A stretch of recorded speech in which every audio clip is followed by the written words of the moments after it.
Hola e bem-vindos a este novo vlog direto de Portugal. Yeah, I can't speak Portuguese, but as it so happens, I can speak a little bit of English. So on that note, welcome firstly to the first vlog of 2026, but probably more importantly, welcome to the first vlog ever in English on this channel.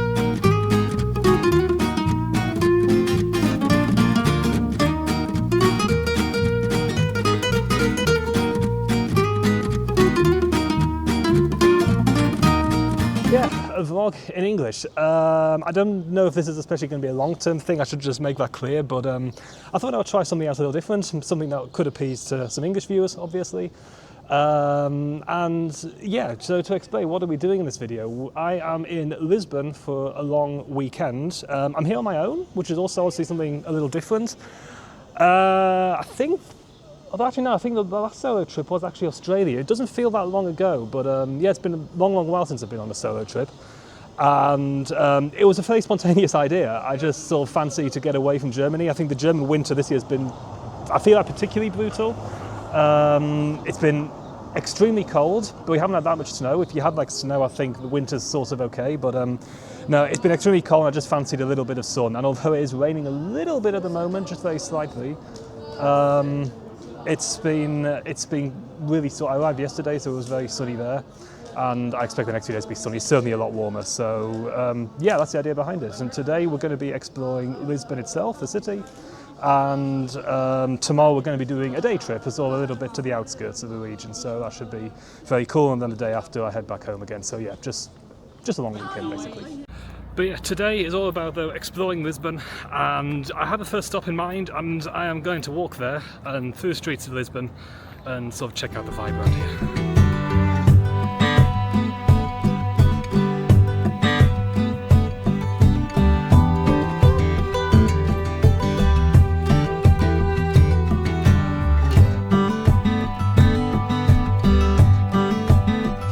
So behind me here is the Praça do Comércio. I have no idea if I've said that right, but it sounded good.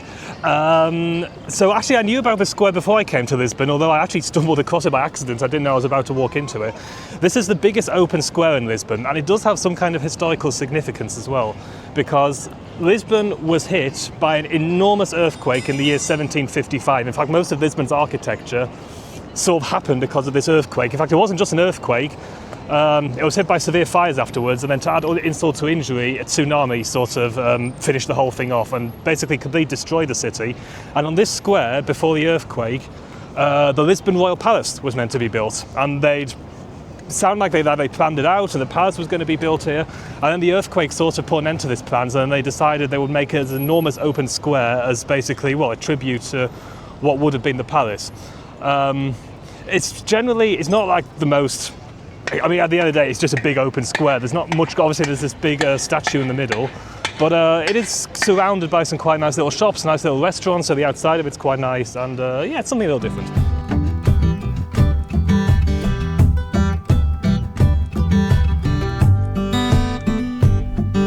Okay, so I've reached my first stop for the day. I am in Castelo São Jorge, which I am, yet again, not particularly sure if I'm saying that right, but this is a really old fortress. It was actually so old that Portugal didn't even exist at the time it was built, and it's built massively high up on a hill, but for that reason, the views from here are spectacular, and you really get a really great view of the city. There is a little entrance fee to it. It cost me €17, which I don't really think is particularly cheap for what it is, but look, the views are really cool. It is something a little different, and yeah, so I've just started going around here, and then yeah, we'll see what more is to come.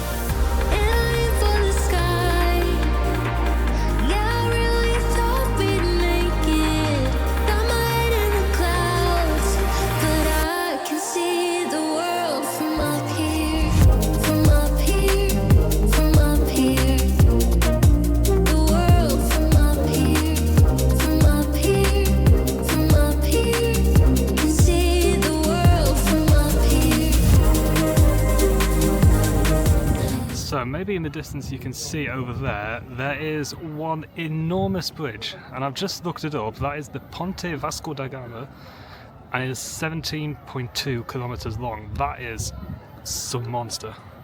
Right, I would just like to retract a statement I made earlier.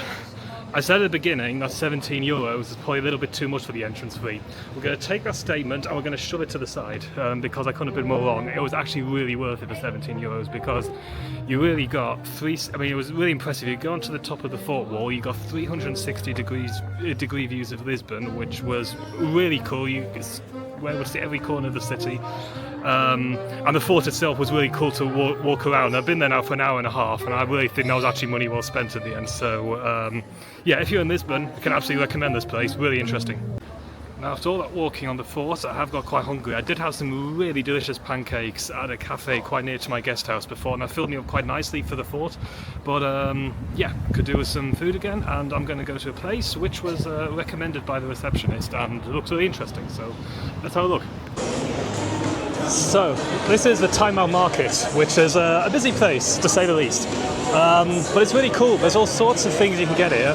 There is traditional Portuguese food, but you can also get Asian stuff, Italian stuff. You can just get desserts, or you can just do some wine tasting as well. It's absolutely everything here. It's pretty close to my stay, and yeah, it's massively busy. It's 3 in the afternoon. I came here a bit later because I thought maybe a little less will be going on, but I think the days of most of the Portuguese people is a little later. I think they tend to get up later, eat later, and their day is just basically coordinated a bit differently. But yeah, and I just had chicken piri piri, which was like a special offer. Chicken piri piri is also a traditional Portuguese dish. And yeah, it was really tasty, and I'm really full now, so I think it'll be a small dinner. But yeah, this was really cool. I was very communal as well. You know, you're sitting with other people. Yeah, really cool place. So I've headed towards the western side of Lisbon, and here we have the enormous, what's called like the 25th of April Bridge, which is, well, basically copied from the Golden Gate Bridge from San Francisco. It does look very much alike, even the colours are the same. And then if we zoom in to the back here, you can see another, I hope you can see that at least, quite another notable monument. It is the Portuguese version of Cristo Redentor from Rio de Janeiro. So yeah, the big monuments in Lisbon are copied from other cities. So I don't particularly know what's on the other side of the river. There was no recommendation to go there. It actually looks really industrial. So you obviously got, as I said, the big Christ the Redeemer statue down there, which is obviously quite the sight, but apart from that, not too much here. Anyway, I'm doing this as like a sunset stroll, basically. Nice little park here, and then this path here goes basically past the River Tagus, which flows through Lisbon, and then at the end of this, somewhere is another monument.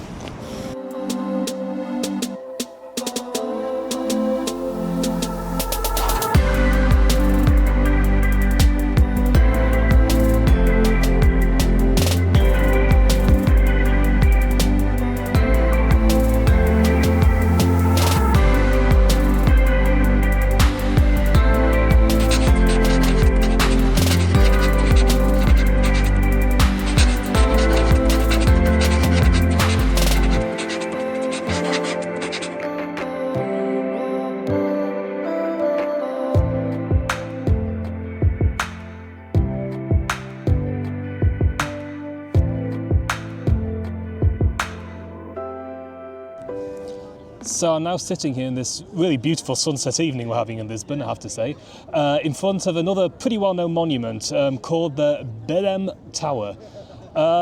Now the Belém Tower, the crazy thing about it was built in the 1500s, but it was actually back then, it was in the middle of the River Tagus. So now obviously it's right next to the shoreline, you can walk there, there's only just like a small sandbank in front. But yeah, when it was built, it was in the middle of the river, and over obviously the centuries there's been sediment and all that sort of things, which I don't know too much about. And yeah, now it's right next to the side of the river. And another cool thing is, after my ChatGPT for this sort of thing, it's fantastic by the way, if you just like want a quick fun fact that you want to talk about in the video. So in the year 1515, it's believed that the first ever rhinoceros was brought to Europe, and it was brought to Lisbon. And on the side of the Belém Tower, there is a carving of a rhinoceros, which is dedicated to that moment in time, which I think is quite fun. I can't see it yet. I'm going to try and find it and hope I can show it to you. But yeah, no, it's a pretty cool thing. As I say, it's just the thought that this was built in the middle of a river all the way back then. It's, yeah, quite cool.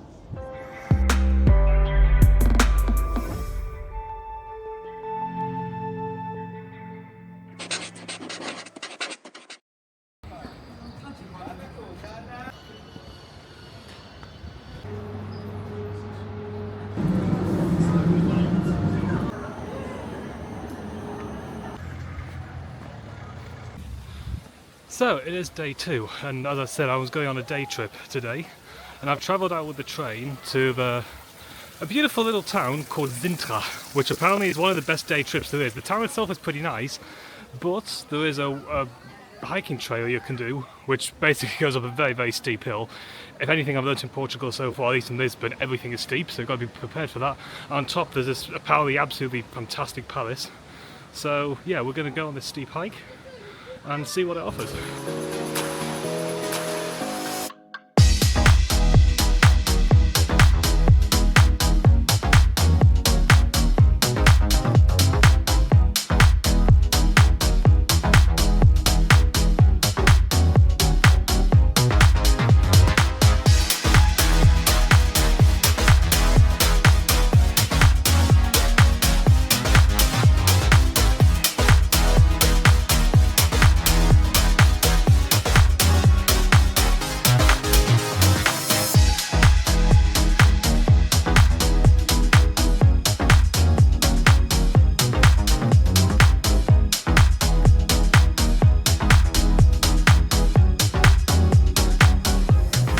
Turned out being one of the most difficult walks I ever did. Holy moly, I'm absolutely worn out. That was an incredibly steep walk, but I have managed it. Behind me here is the palace. It will cost me another €10 to get in. I'm still considering, I didn't really want to go inside, but I'm always considering for that walk I did, I probably should do it. But yeah, we'll see. But it was a very, very good walk. I would definitely recommend it during like winter and autumn. I think in the summer, where it does get really hot in Lisbon, that is far too much of a challenge. I don't want to, I wouldn't even imagine how that walk would be in 30-degree temperatures, but today is honestly actually the perfect setting for it. Anyway, I'm going to reward myself. There was a cafe near the station which sold embadas, which are basically just chicken pies at the end of the day in Portuguese style, so I'll give them a try.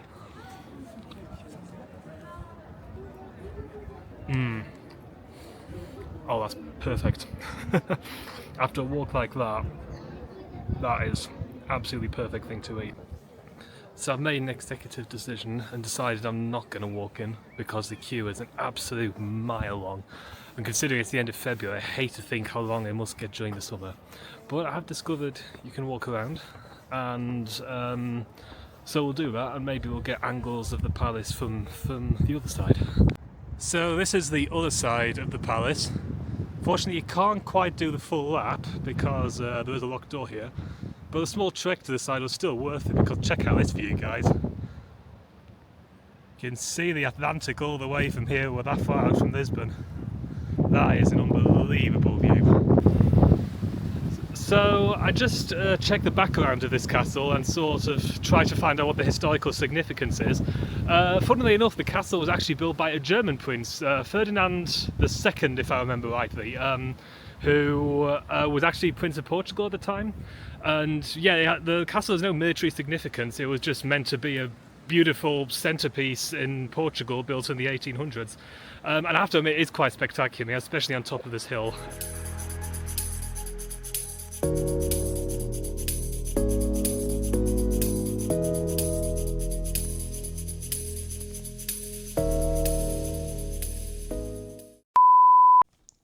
So I am back in Germany again, but we're not quite done yet because I did bring a little bit of Portugal with me back home. I bought these things called pastel de nata, although actually these ones I've got are called differently. They're called pastéis de Belém.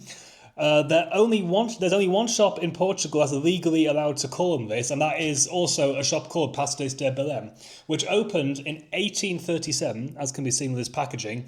I bought 6 of them, but I gave 4 to my dear parents because even for me, I think 6 would have been a bit of a challenge. Whoops, that goes fine.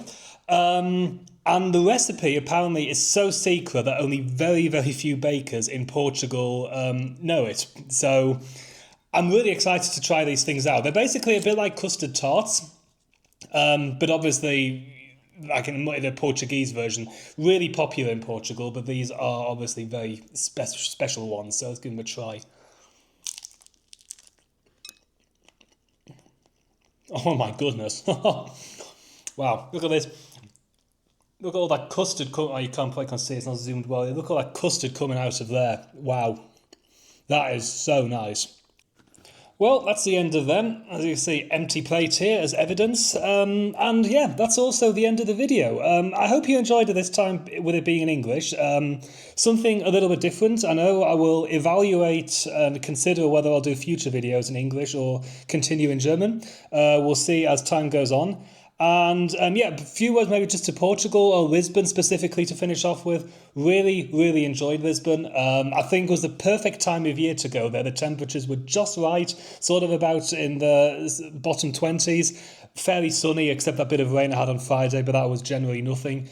As a Lisbon itself, really nice. The day trip in Sintra also I can really recommend as well. It's quite a lot of steep hikes also in Lisbon, by the way, because it is very hilly. But it's a really nice city as well. Very safe, I would say. Public transport's good as well. I would avoid the buses there. A little bit hit and miss, but the metro and the train system definitely works very well there. So, yeah, really enjoyed it. There is a new trip coming up soon, a really big trip as in New Zealand dimensions, although I don't think it will be. I don't think the New Zealand trip could really be beaten. That was something quite special. But yeah, it's those sort of dimensions we're talking about. I'm going to be away in the last 2 weeks of April, so I expect the next videos to be on sort of middle of May, I would say. The next videos will be on this channel. So yeah, thank you very much for accompanying me on this trip. And yeah, I'll see you soon. Bye-bye.